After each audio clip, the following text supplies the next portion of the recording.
अलिकता इमेजिन गर्नु त एउटा व्यक्ति थियो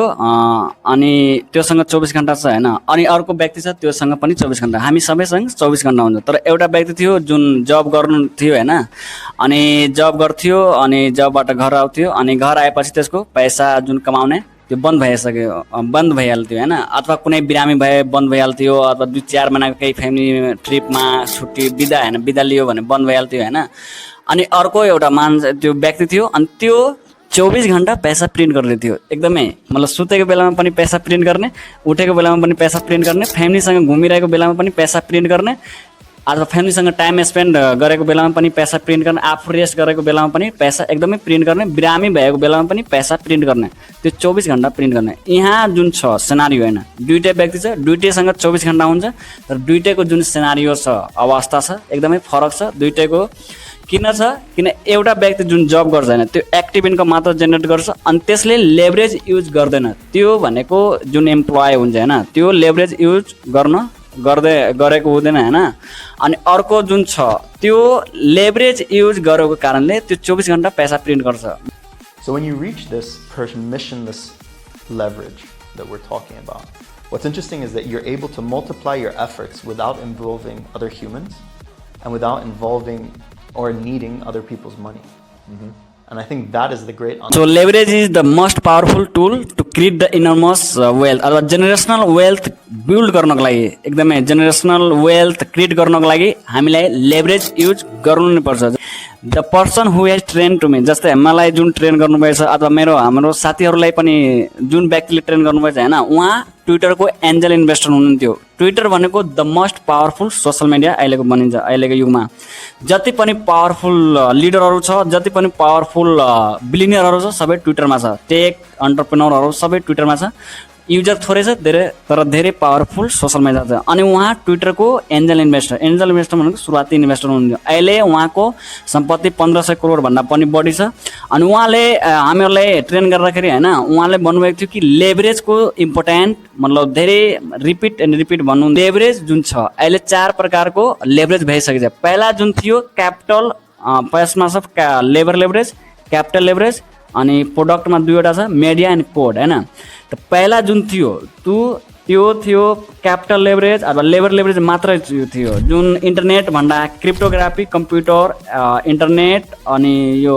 सोशल मिडियाको जुन इभल्भ भयो त्यो भन्दा पहिला जुन थियो त्यो दुईवटा लेभरेज मात्र काम गरेको थियो वर्ल्डमा हैन त्यो थियो लेबर लेभरेज भनेको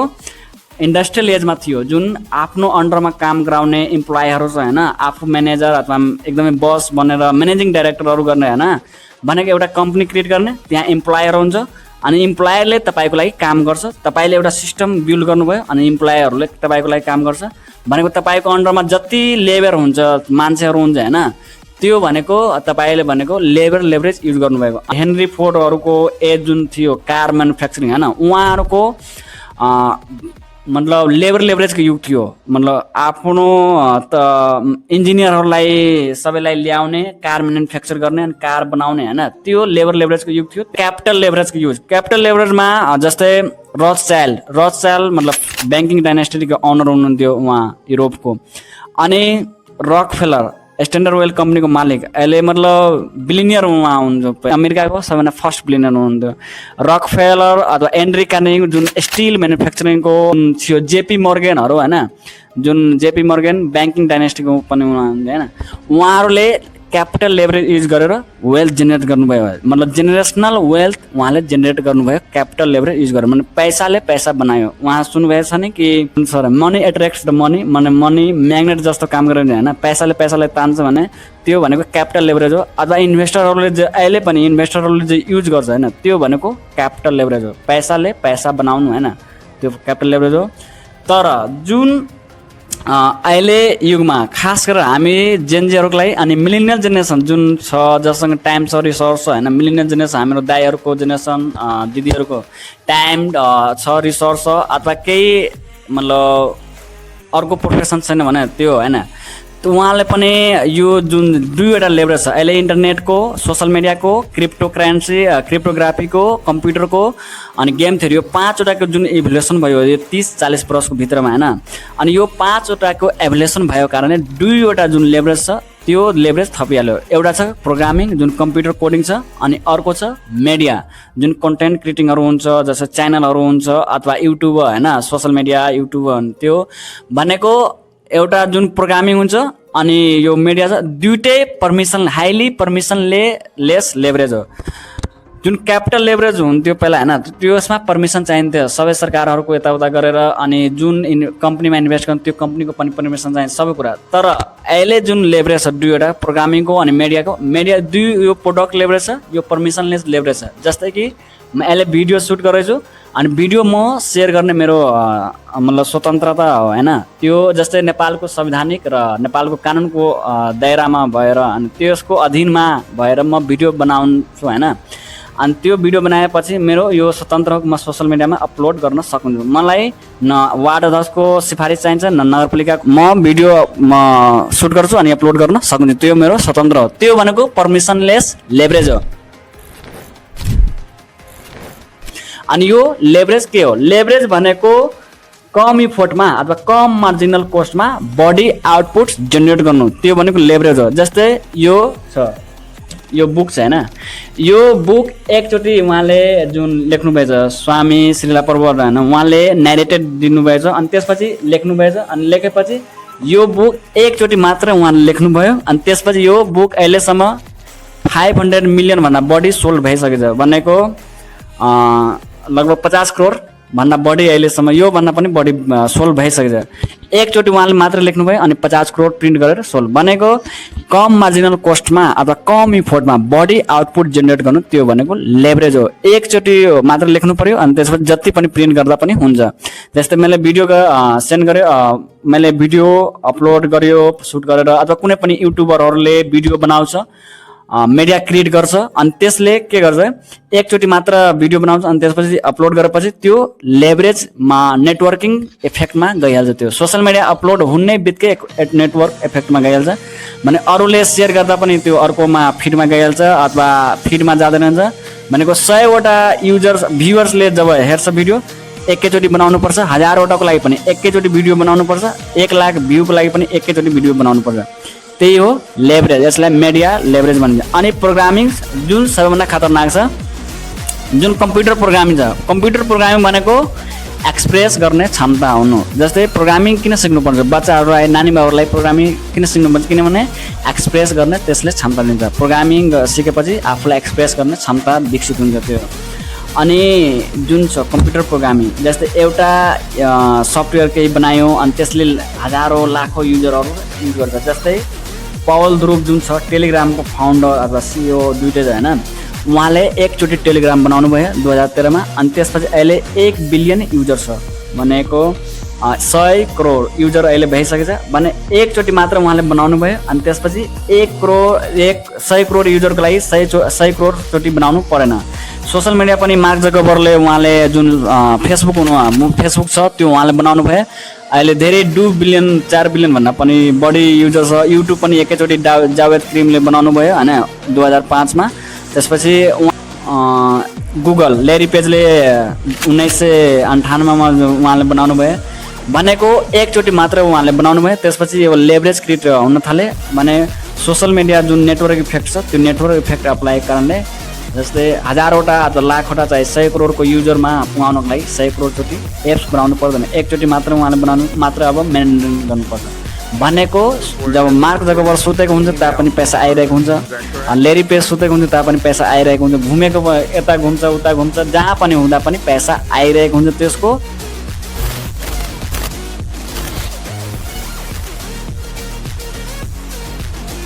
अहिलेको वर्ल्डमा लेभरेजमा धेरै पावरफुल छ। मतलब लेभरेज खास मैले भने नि जेनेरेसनल वेल्थ क्रिएट गर्नको लागि लेभरेज चाहिन्छ। अनि लेभरेज धेरै इम्पोर्टेन्ट टर्मिनोलोजी हो यो फाइनेन्सको वर्ल्डमा सबैभन्दा मोस्ट इम्पोर्टेन्ट टर्मिनोलोजी भनेको लेभरेज नै हो। अनि अहिलेको सबैभन्दा मोस्ट पावरफुल लेभरेज छ मतलब मिडिया एन्ड प्रोग्रामिङ जुन छ कम्प्युटर प्रोग्रामिङ। अनि मिडियाको लागि मिडियालाई के दिन्छ, हामीलाई पर्सनल ब्रान्डिङ दिन्छ। The most powerful brand is personal brand. Steve जब्सले जुन एप्पल कम्पनीको फाउन्डर हुनुहुन्थ्यो हैन, को फाउन्डर, उहाँले भन्नुभएको छ कि the most powerful brand is the personal brand. अहिलेको संसारमा पर्सनल ब्रान्ड भन्दा ठुलो ब्रान्ड अहिले कुनै पनि हुँदैन। जस्तै हाम्रो देशको छ नेपालको जुन प्रधानमन्त्री जुन बालन छ हैन उहाँले